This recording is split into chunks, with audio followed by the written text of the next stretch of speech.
Hello friend, welcome to my new vlog. আজকে যখন বাড়ি থেকে বার হয়েছি তখন ভাবতেই পারিনি যে আজকে আমাদের সাথে এটা হবে।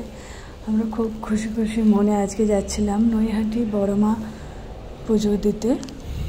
তো আমরা জানতাম না যে ওইখানে এই নিয়মটা আছে বলে।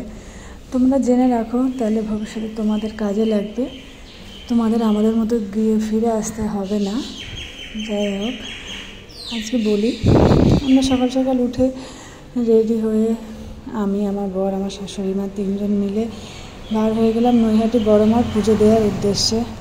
প্রথমে বাস, তারপরে ট্রেনে করে নেমে দেখো আমরা ডালা কিনে নিয়েছি। নিয়ে এই যে মায়ের মন্দির। তো এখানে গিয়ে দেখি এখানে সাজানো গোছানো আছে। আমরা ভাবলাম কোনো একটা কিছু অনুষ্ঠান আছে। তারপরে এই যে গঙ্গা, দেখো আমরা গঙ্গায় গেলাম, একটু হাত মুখ ধুয়ে তারপরে গঙ্গা থেকে ঘুরে আসলাম। এই যে আমার বর আর শাশুড়ি মা। এবার তোমাদেরকে নিয়মটা বলি। এইখানে 7ই মে হয় মায়ের অন্নকূট ভোগ। তো এই একটা দিন কাউকে, বাইরের লোককে পুজো অ্যালাউ করে না, শুধু ভিতরেই মায়ের পুজো হয়। আর পুজোটা দেখতেও দেয় বিকালের দিকে, সারাদিন মন্দির বন্ধ থাকে। তো আমরা জানতাম না, সারাদিন আমরা সকাল সকাল যেহেতু গিয়েছি তাই আমরা ফিরে এসেছি।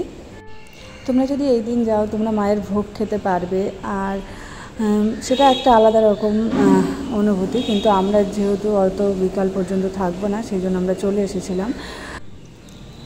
প্রতিদিনই পুজোটা হয়, তোমরা যে কোনো দিন গিয়ে পুজো দিয়ে আসতে পারবে। তাই আমরাও ফিরে এলাম, অন্য কোনো একদিন এসে আবার পুজো দিয়ে যাব মায়ের। পুজো দিতে পারিনি বলে মনটা একটু খারাপ ছিল। যাই হোক, আমরা ফিরে আসলাম। আর এই দেখো আমার বর আমার জন্য কী কিনে দিয়েছে। যাই হোক, ভিডিওটা ভালো লাগলে লাইক আর আমার চ্যানেলটাকে সাবস্ক্রাইব করে দিও। বাই।